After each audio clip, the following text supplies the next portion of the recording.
Welcome, everyone. Welcome to another edition of Remixing Politics and Culture with me, your host, Pam.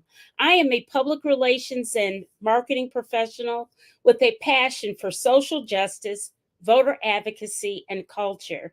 And tonight, we're going to discuss the student protests, the purpose of these protests, um, and the police involvement of these peaceful protests, Gaza, and our First Amendment rights. I must tell you right up front, I thought I had a student um, from Columbia University, and she contacted me back yesterday and told me that she was unable to actually talk to anyone, that there was a moratorium on speaking up to the media about any of the events. She was very much involved in peaceful protests.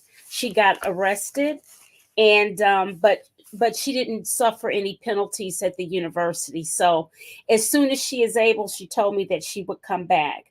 So my guests tonight are no longer students, but they are observers and very concerned about what has been going on the college campuses within their personal vicinities.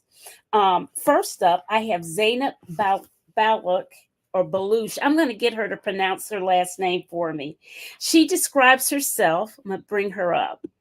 She describes herself as a truth seeker with a passion to increase our collective consciousness through social impact technology that dismantles systems of oppression.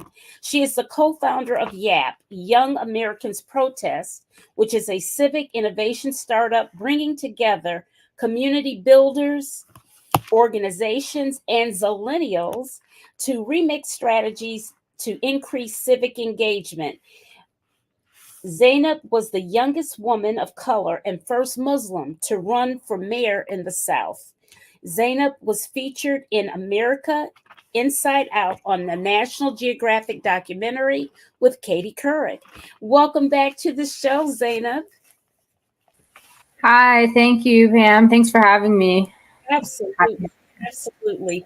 My next guest is Renee Schalk. I was going to introduce her, but I don't see her backstage. I think she's having some technical difficulty. So next up, I'm going to bring Latrice Davis. And Latrice is no stranger to the show. She is one of my most reoccurring panelists. Latrice is a senior court clerk at Queens County Criminal Court. Correct. She's a proud member appointed to the Queens Community Board 6.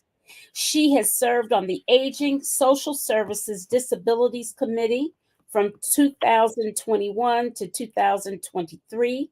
She is currently on the Land Use, Housing, Landmarks Committee, the Transportation Street Safety Committee. She's busy.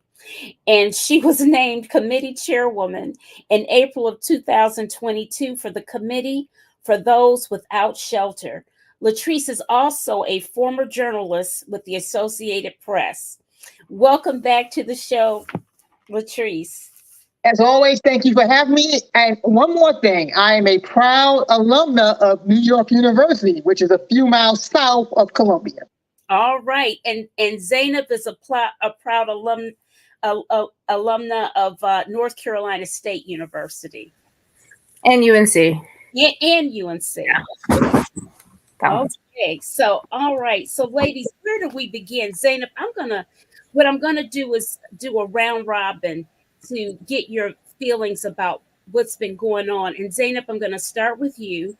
Tell me what it is that you've been observing in the protest amongst some of your peers at your former institutions, and if you've had any contact with the student protesters, what have they told you, etc.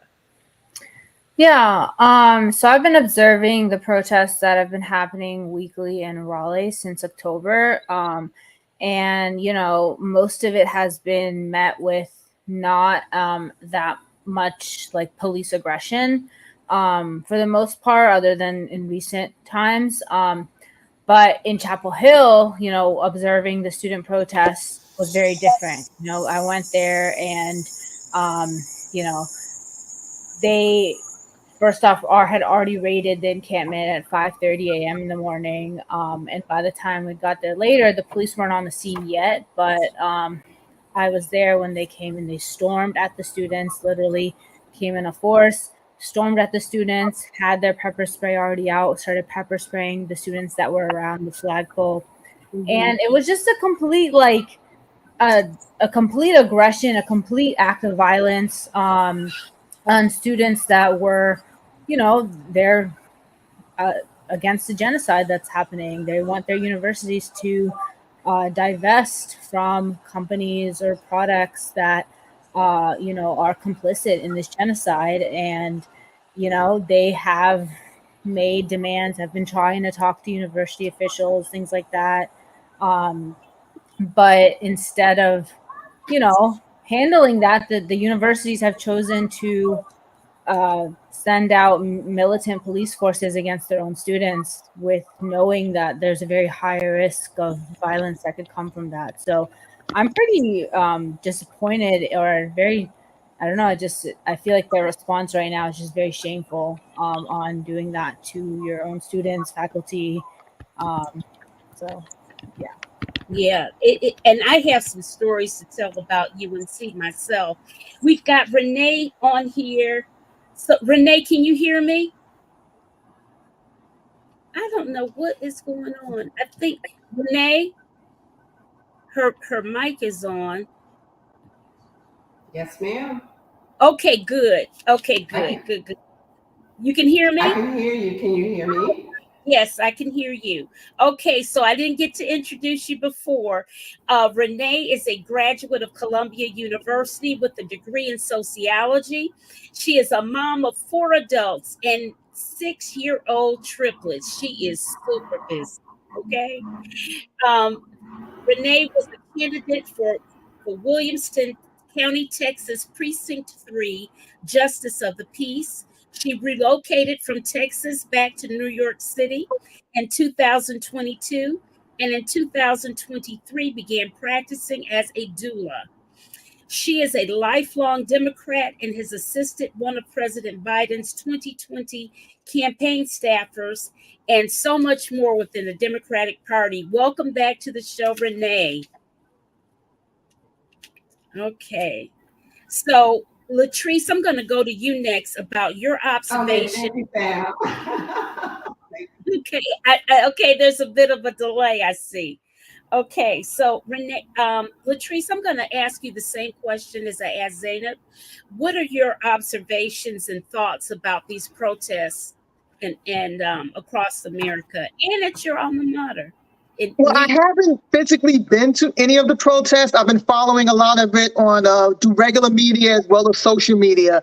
And I couldn't help but draw a parallel to Occupy Wall Street, which took place a few miles south of my alma mater in Zuccotti Park in Lower Manhattan. So there's all these parallels that come to mind for me. And I'm sure the students, they're united in their goal. I guess my question for the leaders or whomever's leading the protest, because it seems to be decentralized, like, Yes. what's the end game? Because one of the things I've been reading about, like with the Columbia students and the moratorium, they clamp down on not speaking with the media because at least I have read there's threats of expulsion. And here it is, these same students some of whom are about to graduate from college, here it is, they didn't get to walk down the aisle for graduation because of the pandemic, and now they face the possibility of not walking down the aisle again because of this. So those are the things that come to mind for me. But in terms of what they're protesting about, this isn't new. This is history repeating itself. You had college students protesting the Vietnam War in the 60s and 70s. Mm-hmm. So what we're seeing in terms of the police response, it's overkill, but at the same time, it's not surprising. Definitely overkill. Renee, give us your thoughts, your observations of your beloved alma mater, Columbia. I don't know if you heard me. I had a student that wanted to come on and talk with us tonight, and but she told me that there was a moratorium and she could not speak. And so, I graduated you know, from we're going to get university in the 80s. Mm-hmm. Okay. Tell us your thoughts and your observations of the protests and whatnot, because you're About the too in New protests, York that as some of the well. protests.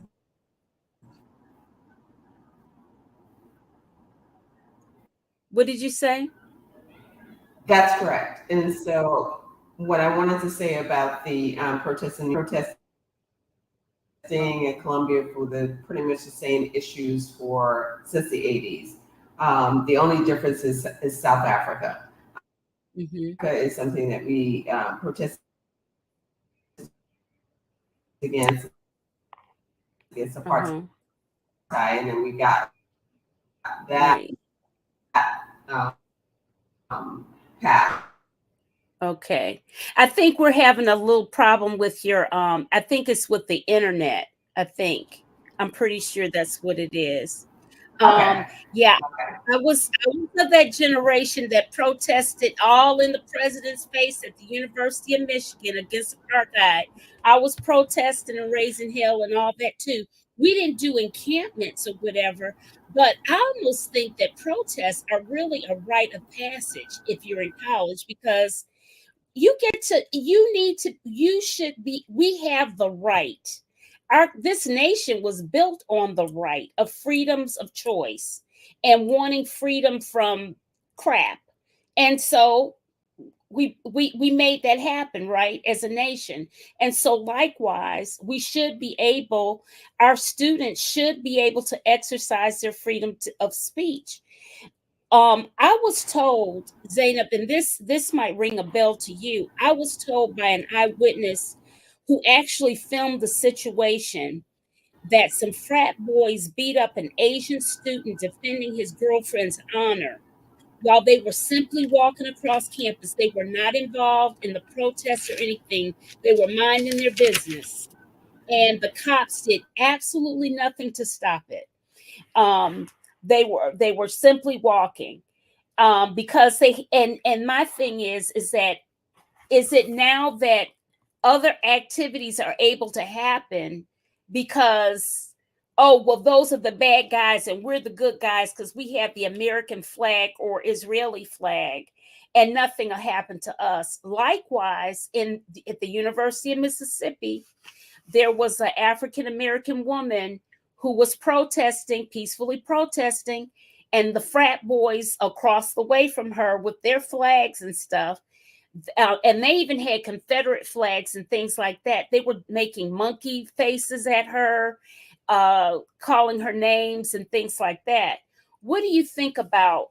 Had you heard about this at all? In your observations from some of the students, Zainab, had you heard any of that? I've seen videos, and I'm not surprised at all, because when I was there was a group of, I guess, Zionist protesters, pro-Israel protesters. They were kind of not completely clear in what they were, protesting. But later on, it came about, that it was a frat, and they were trying to make it that they somehow protected America because they defended the flag. So this, and they were there to antagonize. That was their goal. And, there's been shown that there's been some Republican money going into, really putting out some of these, funding some of these types of antagonizers to derail the movement. And I don't know, I feel like when I was there, I didn't feel safe being in their area. But I did film some of it. But these students were not there's this sense of superiority. So you know that, if you say the wrong thing, if you look at them in the wrong eye, they're going to say something very hateful. So it's just weird to see students come out with that sense of that they can just say that it's okay to say racist Right. xenophobic slurs right now, and that comes from being empowered by a bigger cause or institution. Right. Right. Right. Renee, did you hear that? She's gone again. Oh no. She says it's raining in New York. It is. And she's having issues with her internet. Latrice, had you heard about some of, well, in North Carolina, we heard about all this big fundraising. Somebody got as much as, was it over $400,000? I've heard similar things on social media, and I am definitely well aware of what happened at Ole Miss with the young black woman and the white guys who were, trying to intimidate her. It was all over the internet, so I am aware of that. And it just goes to show how issues are being conflated, because these guys walking around with the Confederate flag, Right. that has nothing to do with the Mideast conflict. Nothing. And it makes me question the level of education that they're getting in comparison to the amount of ignorance that they're swimming in, because they're conflating issues. One has absolutely nothing to protect America. America's not in danger. Well, it is. I mean, democracy is in danger, but that's a whole separate conversation. Right now, we're just sticking with the Middle East. Right. But I think the fact that, I've been reading about outside agitators and who's funding the counter protesters, that to me highlights the importance of these protesters staying focused. Like, okay, what is the end game? And they need to be specific. Like, okay, I've heard they want the universities to divest. Right. Okay. So whatever that means, let's say, for the sake of the argument, Colombia agrees to divest from Israel. Then what? Right. The students need to have an answer for that, or the protesters, I should say, should have an answer for that. In terms of these groups possibly being infiltrated. I mean, again, that's nothing new. Nothing. I mean, you hope that's not going on, but who's to say? But again, that speaks to the importance of being focused, having a plan. And okay, they build these encampments, but it's like, okay, at least with NYU, finals are this week and graduation is going to be next week. So what happens the week after, when most of these students go home for the summer? Right. So I think they really need to, that's the storyline I'm looking at. Like, okay, what comes next? And that is a very legitimate question. I will say, and Zainab, I want to kind of have your thoughts on this. At USC, at the University of Southern California, their protests really got lit by the valedictorian, is a Muslim young lady. Yeah. They decided, oh, well, we don't want her to speak because... And they were wrong for canceling commencement ceremonies. Not to interrupt you, but I do want to put that out there. The school, in my opinion, the school was wrong for canceling graduation for that. They should not have done that. By doing that, they only made the situation worse. Made it worse. And that's what really, they said, that really inflamed their protests. What are your thoughts on that, Zainab? And have you heard anything through your community about that? Yeah, no, I mean, I think it's ridiculous that instead of just being the valedictorian, her earned space to speak, that they had to cancel a commencement that was for, I think, almost 65,000 people. Like, it's insane. It's insanity. And I think it just shows you the level that our institutions are going to go to protect an apartheid state. I think for me, it just showed how deep this was and how far universities or people at play are able to go to really silence any type of, conversation or acknowledgement of the genocide. Yeah. And it's just, I was shocked. In fact, so shocked that I really didn't believe that had happened, because it didn't make any sense to me. It doesn't make any sense. I mean, it's like nothing is making any sense. Renee, your thoughts on that? Renee?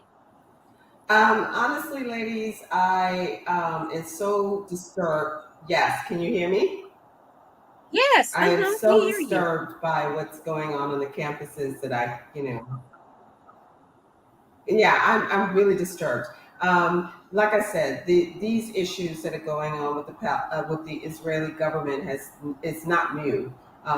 We've been protesting since the 80s about what was going on in the West Bank, and because of nothing was really done about it. And I know there's a lot of people and scholars and experts who want to say that it was, it was on both sides that didn't want to have these the two-state solution to become a thing. However, Bibi Netanyahu has been in power for such a long time. His goal right now is to stay in office. He's got an extreme right wing that their goal is to stay in office, and so their goal is not to work for the Palestinian people or a two-state solution. So I'm going to go ahead and let you ladies go ahead and finish that thought. Yeah.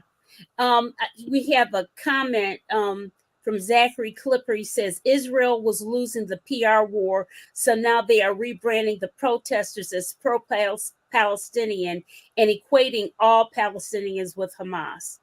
That is true. Well, they would do that anyway. And the thing is, guys, I was asking Latrice this question because I failed to look it up. Who was the person that introduced legislation talking about if you say anything against Israel, then you're anti-Semite and it's against the law? Who introduced that? Does anybody know? Renee, do you I don't know off the top of my head, but I know that that's a dark cloud hanging over this whole situation. Right. And I really, it's just so, I think that what we have to do too, we've got to get realistic and get real about how Israel came about in 1948. And all of that, we really have to get really realistic about all of that.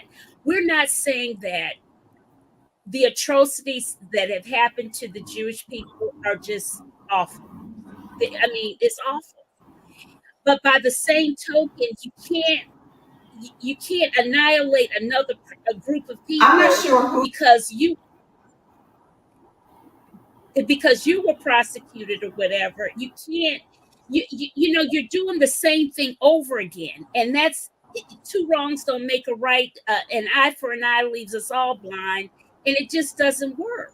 It just doesn't work. And it was Renee that mentioned Bibi Netanyahu. I really, to my heart, I really feel, in my humble opinion, that he allowed that crisis on October 7th to happen, because there is no way that he did not know the intelligence that they have. Those people live in a police state. How could they not know that they were going to be attacked? The U.S. does intelligence.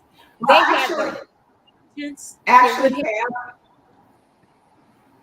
yes, Renee. Go ahead, Renee.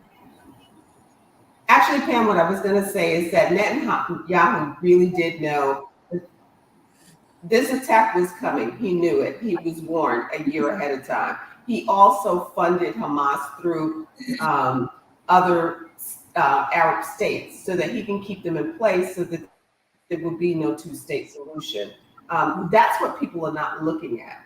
Netanyahu does not want a two-state. No, he doesn't. He wants the annihilation of the status quo. He needs to stay in office. Democratic state, but he yeah. Zach says Netanyahu is the kosher Trump. Oh God. Yes, that's true. That is absolutely true. He is exactly like Trump. He is not trying to get out of office. He's trying to maintain power, because once he steps out, he's going to jail. Right. And the thing is, the people wanted him out. What other way for him to stay in but to start a war, and knowing doggone well that once something happens, the U.S. was going to step in. He knew that. We all knew that. We all knew it. But that brings me to another point in terms of the protest. And I'm not opposed to the protest. Hey, we all have First Amendment rights. But my thing is, okay, we also have an election coming up in 6 months. Right. And the idea that, again, speaking for myself, my tax dollars are subsidizing the mass killing of innocent civilians, which Yeah. I am not okay with. Right. So neither like Biden nor Trump have really addressed that elephant in the room. No. I mean, like we already know what Trump is about, and I'm not going to get into him, but Yeah. I just feel like, okay, what is our plan for dealing with Israel? Because sometimes I feel like, are we Israel's ally or are we Israel's puppet? I think we're a little bit of both. I think we're a little bit of both. I think that it doesn't matter what, Biden came out strongly and told BB, stop it. You must stop this. This has to stop. Stop, stop, stop. And what does he say? I'm not going to stop. But then here's the thing. Who's paying for these bombs that are being dropped on God? We are. So Biden shouldn't have to go to Netanyahu and say, hey, stop the war. Biden should just simply pull the plug and say, you're not getting any more funding from us until you stop killing these people. Well, if you truly, if I was Biden, I would say to Netanyahu, if you're serious about peace, you and the opposition, and it doesn't have to be Hamas because Hamas is not an elected, government, but I would like to see the Palestinians have someone who's advocating for them. I don't know who that would be, but y'all need to sit down and hash this out. Y'all been fighting for generations. For many Palestinians and Jewish people, this is all they know. Yeah. Zainab, what were you going to say? I was just going to say that Biden said, we were telling Netanyahu to stop, but then he sent $26 billion more to him in aid. So the president can say whatever he wants, but it's very clear. What he does. Yeah, it's what he does. And they would not be able to do what they're doing right now if it wasn't for the US, if it wasn't for our tax money, if it wasn't for the billions that we've sent over. We are completely complicit in this genocide because we are funding it. And even though people can say that Biden is taking a stronger stance of Netanyahu, I don't think he has.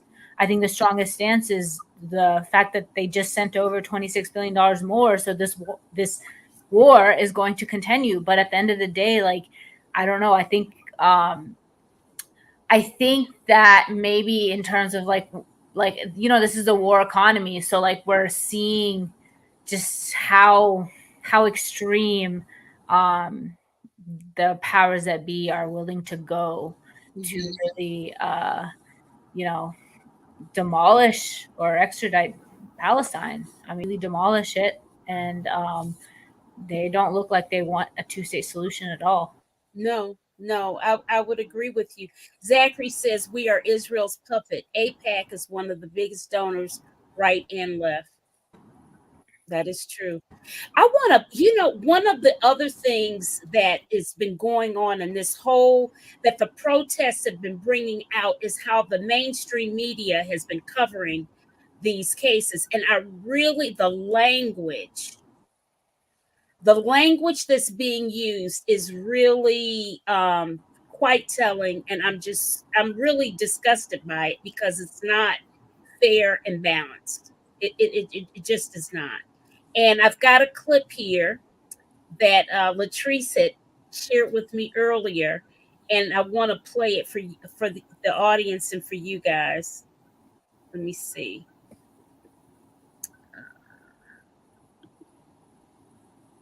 Okay. All right.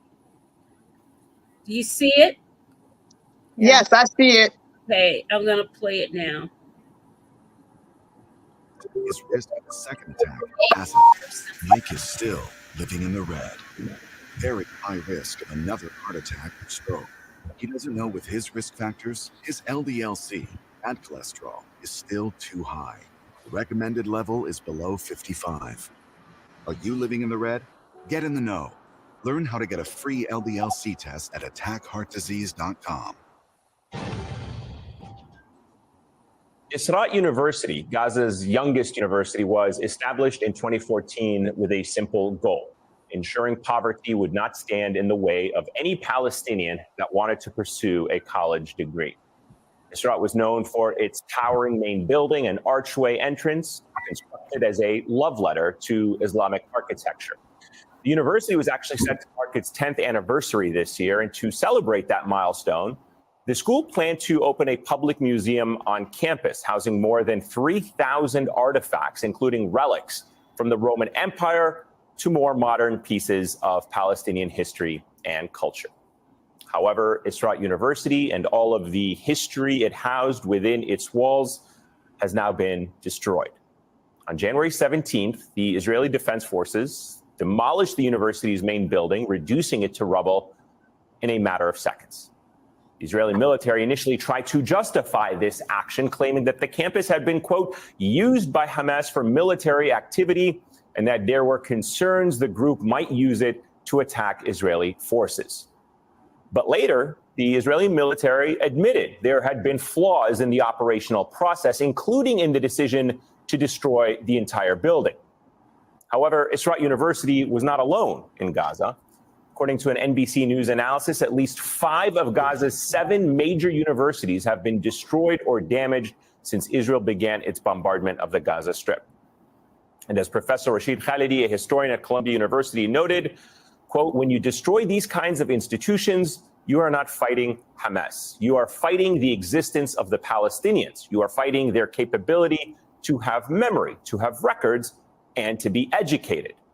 UN experts are now sounding the alarm, expressing concern that these attacks on universities in Gaza are part of a much larger effort to comprehensively destroy the Palestinian education system, an action known as scholasticide.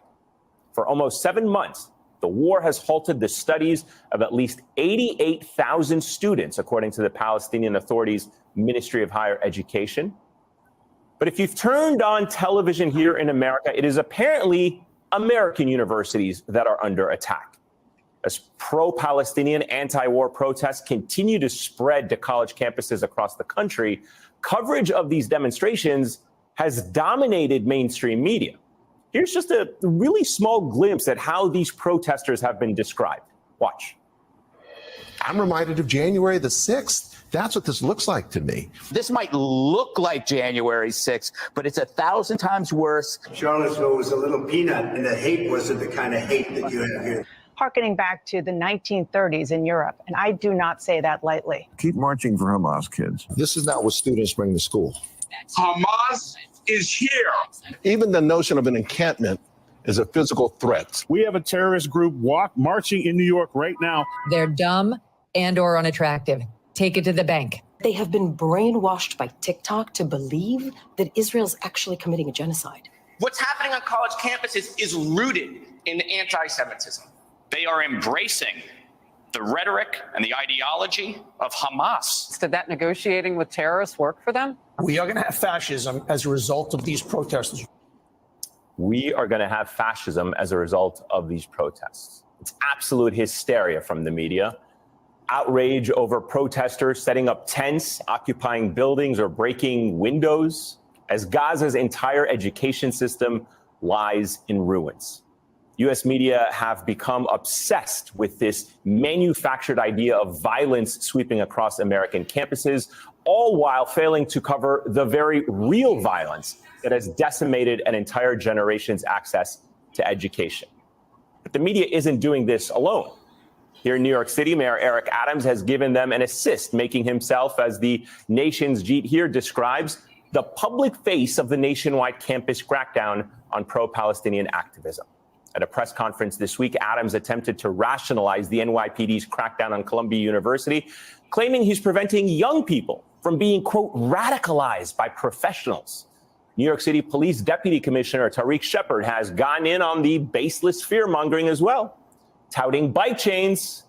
Yeah, bike chains, literally bike chains sold at a discount by Columbia University as some kind of sinister weapon that has been brought in by outsiders.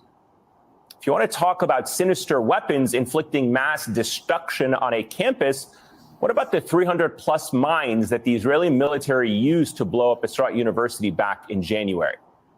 It's as simple as this. You cannot claim to be worried about violence at universities, about disruptions to students' education, about safety on college campuses, and ignore what is taking place in Gaza. And you cannot be more concerned about the act of students protesting than you are with the very issues that they're protesting against, and what the UN Special Rapporteur on Human Rights has described as a genocide.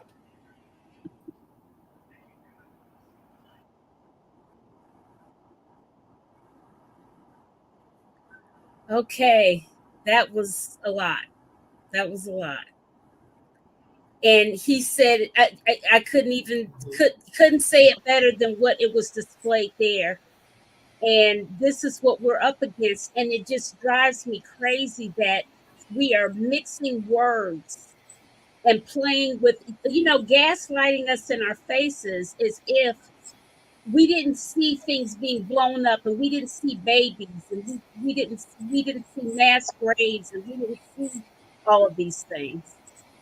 But if you go back again, like none of this is new. Like think back to the whole fake news and the whole alternative facts. Like it basically, the Republican Party has planted the seeds of distrust, and the public trust, which is journalism. So now people, this goes to the Columbia students being wary of talking to reporters about what's going on, because they're understandably concerned about, hey, the reporters may not get what they're saying right.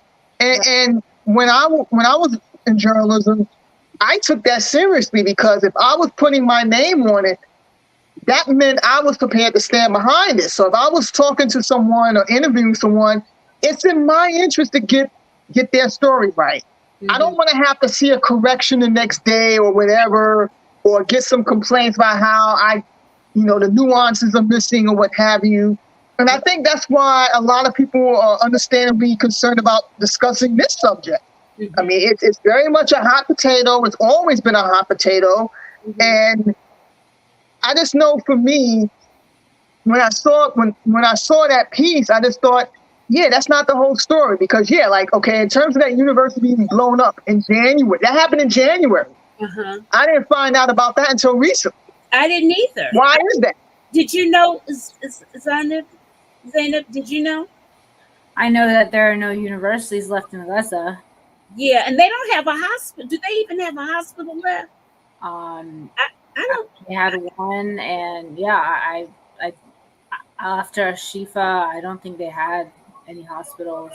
Or so, how are and can you imagine if you've got everything blown up? What's the sewer system like? What is the disease impact because of human waste and all of that type of stuff? These are just very, how inhumane can you be? How inhumane? Well, I have another question. Last month, the World Central Kitchen, Jose Andres' organization, 7 humanitarian workers were killed. Yes. They're just there to provide food, a very basic human right. Yes. Because people got to eat. Whatever your religion, whomever you are, humans, animals, people got to eat, and yet they're not safe. And you're not really hearing about that. The humanitarian workers who are in danger. I donate to Doctors Without Borders, and I get, messages from them every now and then about how, their facilities are under attack. And it's like, really? Like, who come after Doctors Without Borders? Why would any sane person do that to Doctors Without Borders?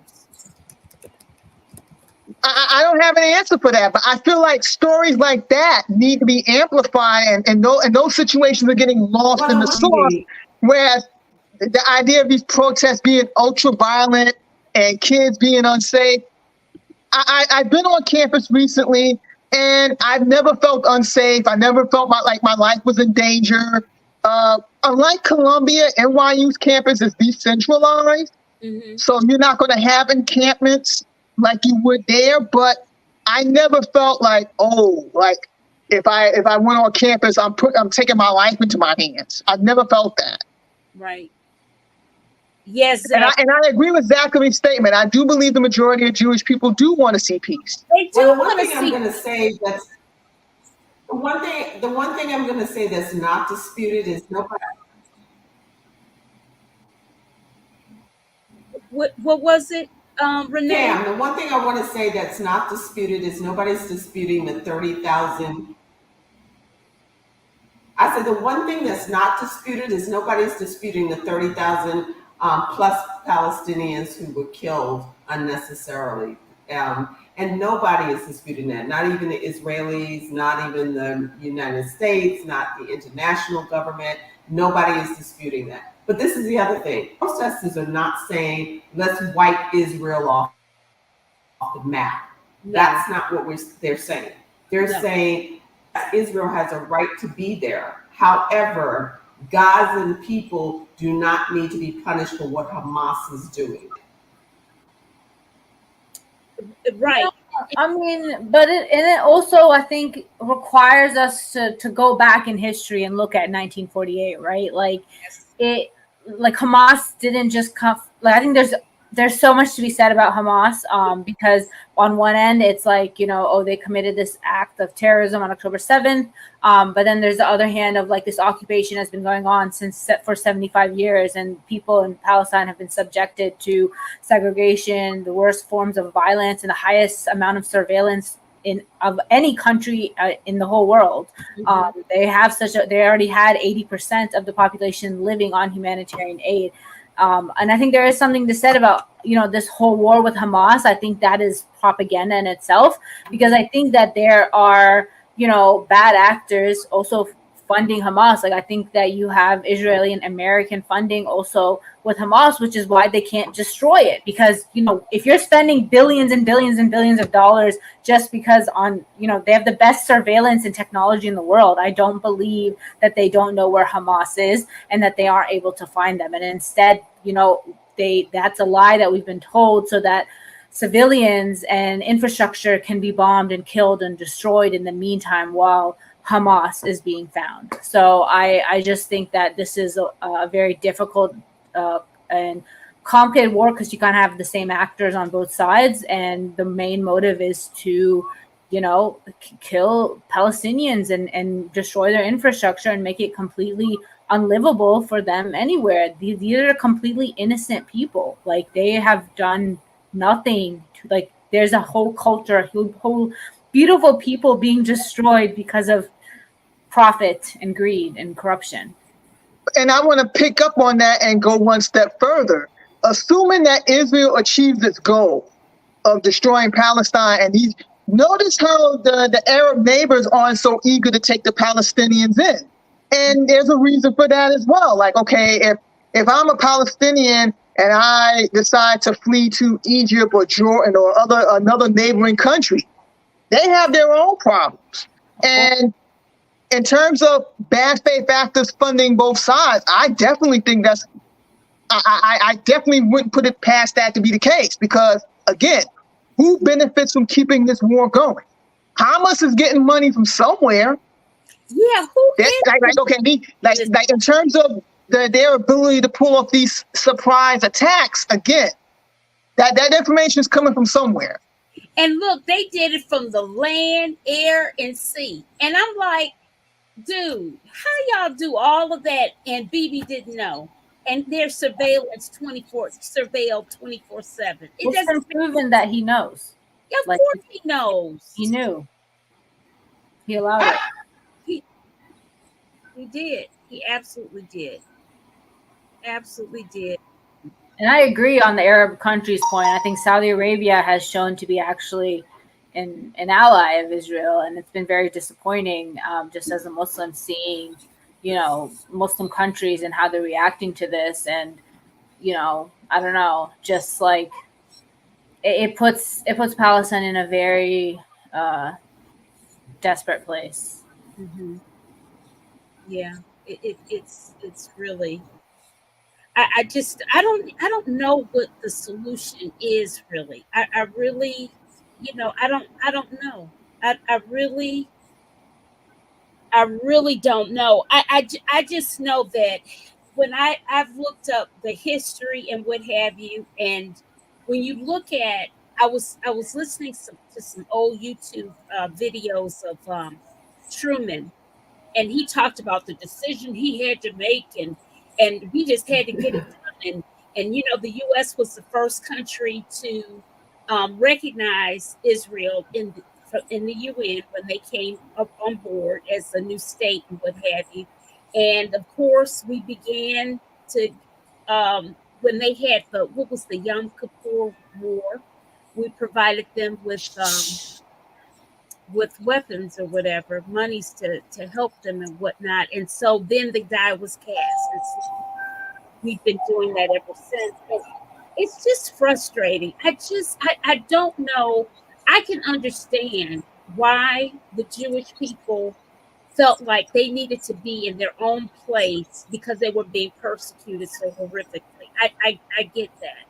But by the same token, I don't see how anybody could think it was going to be okay if all of a sudden a flood of people came into an area and they said, okay, we're taking our homeland back and you got to get out. Well, it's our homeland too. So I don't know how you figure you're going to make that right. Renee, can you figure it out? Renee? Hey, Pam, I want to say this. Yeah, I want to say this, that I understand why Jewish people feel like they're being attacked, because there is a lot of anti-Semitism out there. Yes. And I get that, because there's a lot of racism on Black folks out there, and I get that. And the Muslim people, I do not believe the majority of the protesters who are on this are anti-Semitic. No, they're outsiders that chant all of this, just like what happened in Virginia when the Tiki Torchy people came in and started saying Jews would not replace us. That was not what that protest was about. That's what happened to get the media attention, but that's not who the people that were protesting were propagating. So I understand that it is media feed to want to focus on all the outside stuff, but not really the message and what is really going with this. Most of the protests have been peaceful. They have been. And yes, there are people who are anti-Semitic that go and gravitate to different protests. It's just like there are racists that go, white supremacists that go and navigate to protests for Black Lives Matter or any other civil rights protests that might be going on. But that is not what the protest is about. That is not the majority of the protesters. I'm upset about is that the mainstream media has lost their direction. They're sounding like the real right when they start comparing these protesters to J6 insurrectionists, student protests to J6 insurrectionists. That's a problem. Right. These kids are nothing like the J6 insurrectionists. The J6 insurrectionists were out there trying to stop people's freedom. It's right. Trying to stop people's freedoms and rights to the Constitution and taking away this. These protesters are trying to fight for freedom. They're trying to fight for the freedom of these innocent babies that are in incubators who are dying. These children who are starving in the streets. They're trying to fight for women in other countries because we are not checking Bibi. Netanyahu's problem. Even Israelis know that Netanyahu is the problem.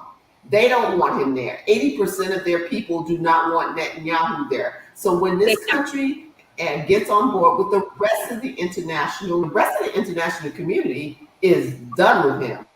Yes, they are, and we should be too. And they're done with this nonsense. And we have to get on board and check Netanyahu. Period. Yeah.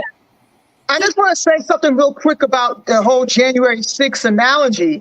Yeah. I find it interesting when I saw that report. It's like, wait a minute, recall these students calling for the Columbia president to be fired. No. Like when you think back to last year with Claudine Gay at Harvard and the woman from the University of UPenn, like these students are not asking for their university presidents to be tossed from power.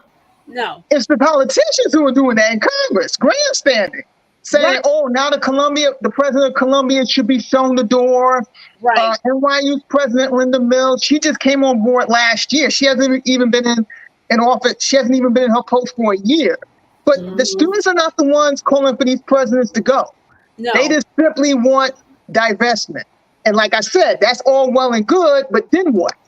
You know, so, but the January 6th language, I found it's a toss between insulting and comical because, again, those people who stormed the Capitol, they were not storming the Capitol in the name of freedom. No, they were storming the Capitol in the name of the opposite.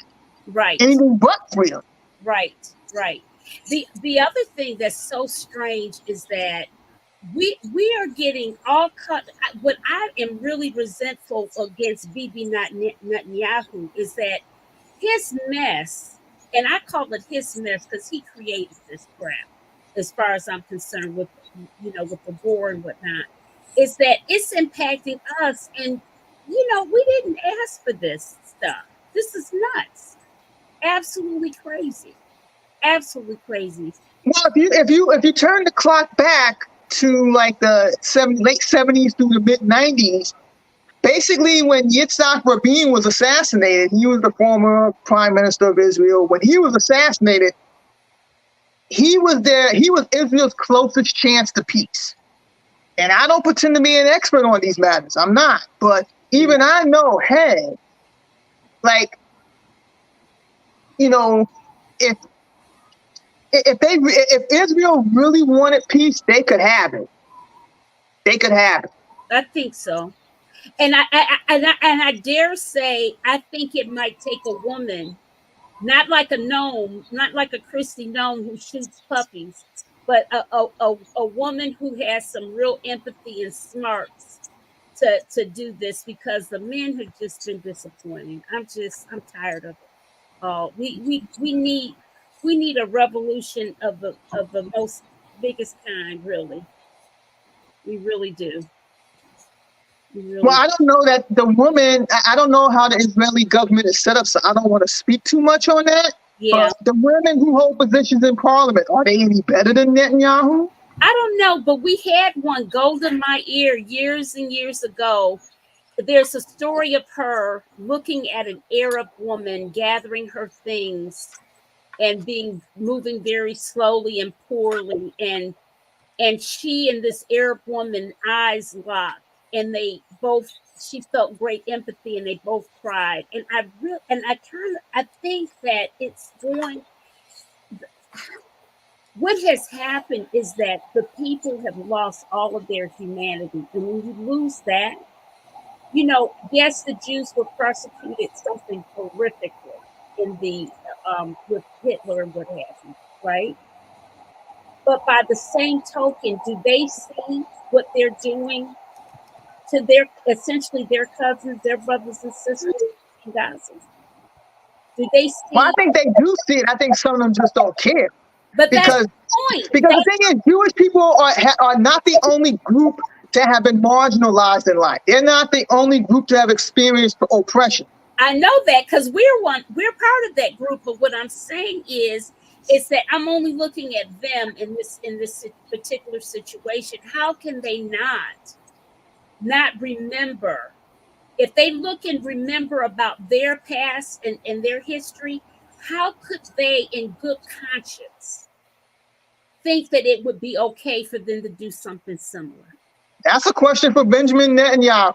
That's my whole question. How can you not see your lack of humanity when you complain, and rightfully so, and bemoan the lack of humanity that was showed to you? You cannot do it to another person. You cannot. And not only that, but you cannot do it to people who have done nothing to you. Exactly. And even if you try to, again, what does the word say? An eye for an eye leaves us both blind. period. Okay, so I mean, it's just crazy. It's a lot more people in the chat saying stuff. Let's see. Okay. I was fortunate to have a friend in Minnesota provide video of George Floyd reaction. Oh God, this is what this is. Say that all. Hey, what means that they're thinking more about war than about peace. They have mandatory military service. Pam, I also wanted to say that there's a monkey. Keep talking, Renee. You keep stopping instead of finishing. Keep talking. Hey, Pam, I'm sorry. There's another monkey wrench in this whole thing. What is it? Yeah, there's a whole monkey wrench in this. There's Iran. That's another issue. Iran. That's exhausting. Iran throws a whole nother monkey wrench into what's going on in the Middle East. Yeah.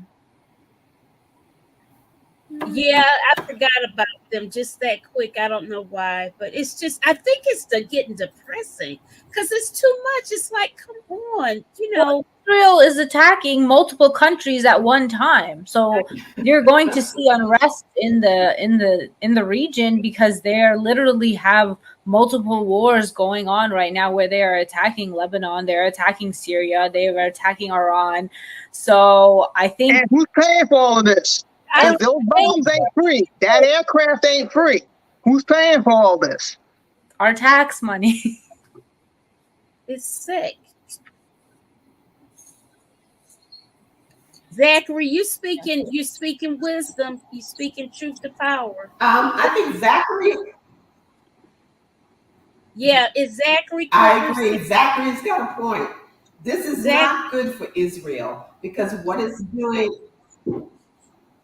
is creating a whole nother group of people that may not be called Hamas, but they're going to turn into terrorists for Israel. Right. So, Zachary, you're exactly right. Where do you think Hamas came from? If you cage people and you treat them like the bottom of the crap of your shoe, what do you think they're gonna think of you, and how are they gonna treat you back? Come on now, that's nature, right? That's nature. Only Jesus said you turn the other cheek. The rest of us are like do that. Okay, that's not gonna happen. Yeah. So then, let's see. I'm trying to mess up her name again. Zainab.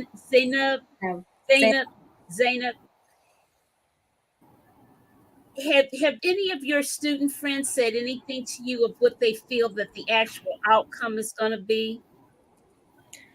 I think that, like, for example, at UNC, they have very clear demands, right? Like, they demanded the divestment of specifically 3 products at UNC: Sabra, Hummus, HP, and Caterpillar, and from study abroad programs in Israel. And then they demanded a commission to be set up to report on how UNC will take short and long-term steps to divest from the Israeli apartheid.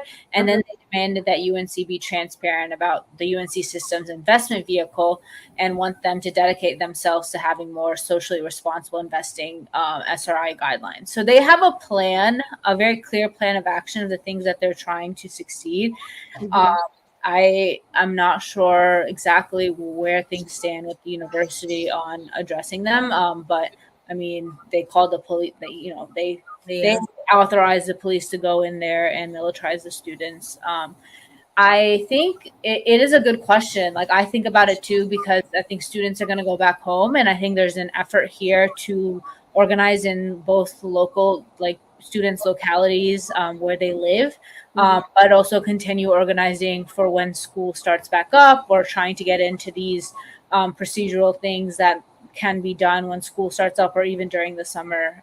So I think it's a really good question on, like, once students have these divestment principles and actions that they want taken, the specific ones, like what happens now that summer break is coming up. And I think that means that, a lot of the organizing will turn virtual, but I don't think it's going to stop.